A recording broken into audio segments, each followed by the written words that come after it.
From there, we get into the knowledge. And guys, I don't know, maybe there's something else out there we haven't learned yet, but when it comes to AI and knowledge, I believe there's only one answer right now, and that is a RAG system. So if you've ever heard of RAG before, RAG stands for Retrieval Augmented Generation. And it's a mechanism, right, that allows AI to engage with specific knowledge. Now, why is this important? I've watched a lot of demos, and there's one thing that I see in demos that irks me. When people say, put your URL here, it'll learn about your company. Put your knowledge base articles here, it'll train to that. That is incorrect, right? The model does not train, the model does not learn. Once that model is released, everything that the model learned and trained stopped on the release date. That's it. What you can do for the model is supplement it with context, supplement it with specific information, and it needs specific information.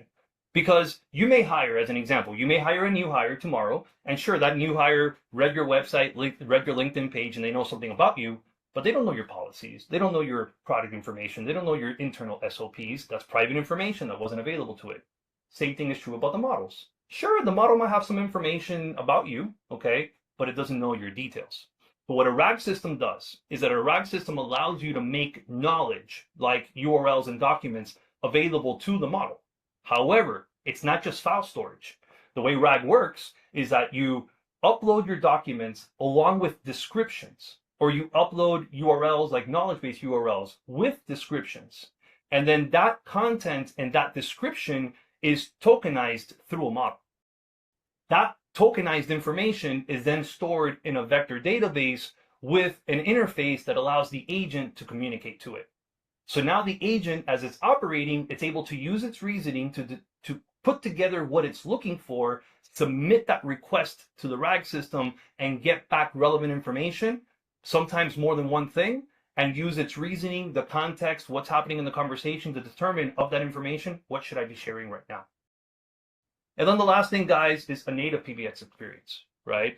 For us, we did embed this directly into our voice solutions, and we do have modules that we're releasing for several solutions, but it's important that you have some level of native experience, right? The idea that you have to forward your calls through the PSTN, or you have to use a Twilio DID, or you have to use the most sophisticated CLI crazy thing to set up your trunk. I'm talking about one vendor in particular I tested, right? Popular internet vendor. It's not scalable. Right? So you need something that feels more native. You want to be able to route the IDs directly to the agent. You want to be able to dial the agent by an extension, transfer to the agent, add it to a queue, an auto attendant, use your standard routing, and then you want to have out-of-the-box support for typical communications components, right? Cold transfer, warm transfer summary, DTMF for outbound calls. These things should be native. They shouldn't be complicated to do.